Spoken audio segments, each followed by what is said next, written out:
Here's something I've always felt to be true about poetry, anyway, at least for me, and something I've noticed in the majority of writing and in my friends' writings. Poetry gives poets the permission to write words and write lines and sentences and say things that they would never say out loud. And I'm not necessarily talking about truth or anything like that, although that is true. I'm also talking about nonsensical words or almost made up things.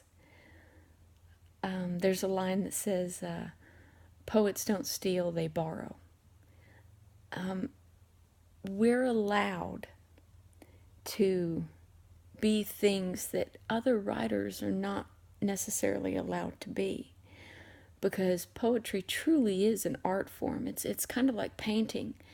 What is painting? It's painting with words. We kind of create this other world, and oftentimes we find ourselves writing and saying things that might not necessarily make sense, but it comes out in a way that tends to make sense or works out so beautifully. And I'm going to give you an example of that. It's Anne-Sexton in her book Transformations.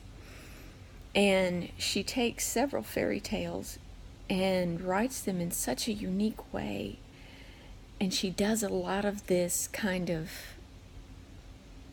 not necessarily rambling, but almost automatic writing. And it takes you off in certain directions. But while you're reading it or while you're listening to it, your mind tends to go in places that you never really understand. Your mind wanders with her. And it's very, very interesting. So I want to show you what this is. This is her writing on Red Riding Hood. Many are the deceivers, the suburban matron, proper in the supermarket, list in hand so she won't suddenly fly, buying her does and chuck wagon dog food, meanwhile ascending from earth, letting her stomach fill up with helium, letting her arms go loose as kite tails, getting ready to meet her lover a mile down Applecrest Road in the Congressional Church parking lot. Two seemingly respectable women come up to an old Jenny and show her an envelope full of money and promise to share the booty if she'll give them 10 thou as an act of faith. Her life savings are under the mattress, covered in rust stains, and counting. They are as wrinkled as prunes, but negotiable. The two women take the money and disappear. Where is the moral? Not all knives are for stabbing the exposed belly. Rock climbs on rock, and it only makes a seashore. Old Jenny has lost her belief in mattresses, and now she has no wastebasket in which to keep her youth.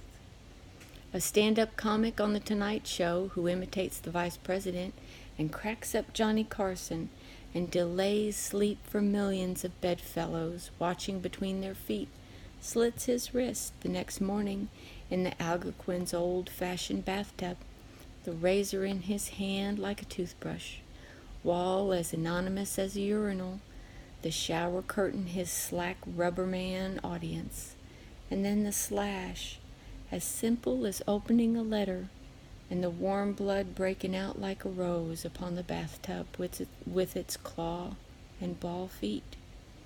And I too, quite collected at cocktail parties. Meanwhile, in my head, I'm undergoing open-heart surgery. The heart, poor fellow, pounding on its little tin drum with a faint death beat.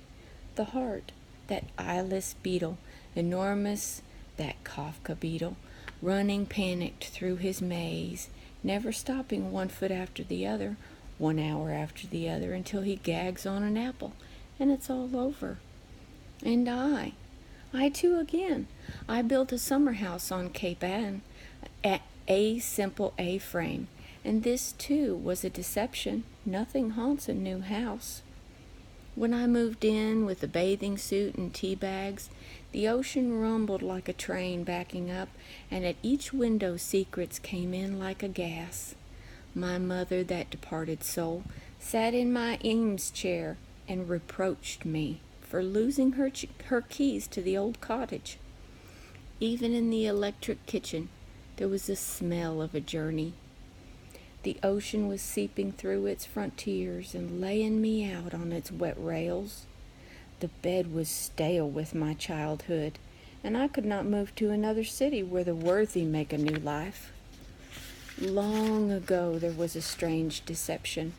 A wolf dressed in frills, a kind of transvestite. But I get ahead of my story. In the beginning there was just a little Red Riding Hood, so called because her grandmother made a red cape and she was never without it. It was her Linus blanket. Besides, it was red as a Swiss flag. Yes, it was red as chicken blood. But more than that, she loved her riding hood. She loved her grandmother, who lived far from the city in the big wood. This one day her mother gave her a basket of wine and cake to take to her grandmother because she was ill. Wine and cake? Where's the aspirin? Penicillin? Where's the fruit juice? Peter Rabbit got chamomile tea. But wine and cake it was. On her way to the big wood, Red Riding Hood met the wolf. "Good day, Mr. Wolf," she said, thinking him no more dangerous than a streetcar or panhandler. He asked where she was going, and she obligingly told him. There among the roots and trunks, with the mushrooms pulsing inside the moss, he planned how to eat them both, the grandmother an old carrot, and the child a shy budkin in a red hood. He bade her to look at the bloodroot, the small bunchberry, and the dogtooth, and pick some for her grandmother, and this she did. Meanwhile, he scampered off to grandmother's house and ate her up as quick as a slap. Then he put on her nightdress and cap and snuggled down into the bed, a deceptive fellow. Red Riding Hood knocked on the door and entered with her flowers, her cake, her wine. Grandmother looked strange. A dark, hairy disease, it seemed. "Oh, grandmother, what big ears you have." Ears, eyes, hands, and then those teeth. "The better to eat you with, my dear." So the wolf gobbled Red Riding Hood down like a gumdrop. Now he was fat. He appeared to be in his 9th month, and Red Riding Hood and her grandmother rode like two Jonahs up and down with his every breath, one pigeon, one partridge. He was fast asleep, dreaming in his cap and gown, wolfless. Along came a huntsman who heard the loud, contented snores and knew that was no grandmother. He opened the door and said, "So it's you, old sinner." He raised his gun and shoot him, when it occurred to him that maybe the wolf had eaten up the old lady. So he took a knife and began cutting open the sleeping wolf, a kind of cesarean section. It was a carnal knife that let Red Riding Hood out like a poppy, quite alive from the kingdom of the belly. And grandmother, too, still waiting for cakes and wine. The wolf then decided was too mean to be simply shot, so he filled his belly with large stones and sewed him up. He was as heavy as a cemetery, and when he woke up and tried to run off, he fell over dead, killed by his own weight. Many a deception ends on such a note, by the way. The huntsman and the grandmother and Red Riding Hood sat down by his corpse and had a meal of wine and cake, those two remembering nothing naked and brutal from that little death, that little birth, from going down and lifting theirs up. Now you see what I mean. All that wandering, all that all over the place. And I bet your mind was right there with her, wandering and wandering and wandering. It's pretty great, isn't it? Love y'all. Hope you enjoyed it.